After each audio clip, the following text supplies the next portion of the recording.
Capitol Hill, the beginning of the historic public impeachment hearings. Democrats and Republicans at odds over the president's behavior in office and whether he deserves to stay there. CBS 2's Dick Brennan has more. Dick?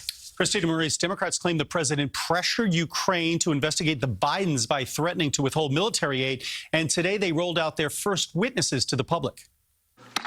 Intelligence Committee Chairman Adam Schiff gavelled the hearings to order, and both sides made their cases. The questions presented by this impeachment inquiry are whether President Trump sought to exploit that ally's vulnerability and invite Ukraine's interference in our elections. The American people see through all this.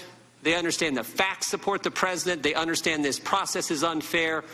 And they see through the whole darn sham. The star witnesses, Ambassador Bill Taylor and State Department official George Kent.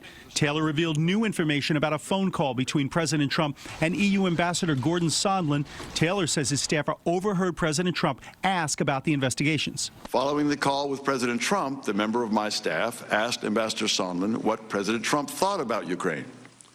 Ambassador Sondland responded that President Trump cares more about the investigations of Biden, which Giuliani was pressing for. Kent testified about the involvement of Rudy Giuliani, President Trump's personal attorney. It became clear to me that Giuliani's efforts to gin up politically motivated investigations were now infecting U.S. engagement with Ukraine. But Republicans pointed out aid was never withheld and the Bidens never investigated. They also highlighted what seemed to be confusing testimony by Sondland. Ambassador Taylor recalls that Mr. Morrison told Ambassador Taylor that I told Mr. Morrison that I conveyed this message to Mr. Yarmouk on September 1st, 2019 in connection with Vice President Pence's visit to Warsaw and a meeting with President Zelensky.